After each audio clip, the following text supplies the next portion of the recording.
নমস্কার।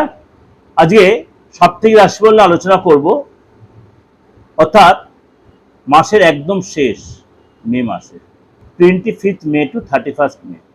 বৃশ্চিক রাশি, বৃশ্চিক রাশির এই সপ্তাহে কিন্তু এই যে মাসের শেষ সপ্তাহ আপনার জন্য অনেক কিছু ভালো কিছু অপেক্ষা করে আছে। আপনার জন্য এই সপ্তাহে মাঝে মাঝে একটু টেনশন আপনার আসতে পারে। রাস্তাতে গাড়ি চালানোর সময় একটু সাবধানতা অবলম্বন করে হঠাৎ কোনো যাতে অর্থ লাভ হতে পারে। ছোটখাটো হলে অর্থ লাভ হবে, আপনার ইনভেস্টে ভালো লাভ হবে। লাভ লাইফে আপনার বেশ সাপোর্ট পাবেন, লাভ লাইফে বেশ আনন্দ উপভোগ করবেন। যারা বিবাহিত বৃশ্চিক রাশির লোকেরা, এসে কিন্তু আপনার পার্টনারের সুসম্পর্ক তৈরি হবে। আপনার বাড়িতে বয়স্ক লোকেদের হেল্প, বিশেষ করে আপনার পিতার সাপোর্ট পাবেন। অর্থ লাভ হবে, হঠাৎ কোনো প্রাপ্তিযোগ হবে, আর্থিক আগের চেয়ে বেটার হবে।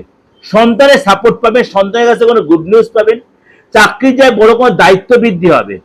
অবশ্যই আপনাকে হয়তো দৌড়ঝাঁপ বেশি করতে হয়, রাস্তায় চলাফেরাতে সাবধান, ট্রাফিক আইন মেনে চলবেন, নাহলে কোনো ছোটখাটো কেস খেতে পারেন। কিন্তু শরীর স্বাস্থ্যে সচেতন থাকবেন, বেশি কিছু ভয়ের কিছু নেই। হয়তো আপনাকে একটু ব্যথা বেদনায় ভুগতে হতে হবে, একটু টেনশনটা হতে পারে। অবশ্যই তার জন্য জলটা বেশি করে খাবেন। এবং আপনার ফ্যামিলির সাথে অনেকটা আপনি সময় কাটান, বা কোথাও ছোটখাটো কোথাও নদী বা পাহাড়ে ঘুরতে বা তীর্থস্থানে গেলে সেখানে অনেকটাই সময় কাটাবেন।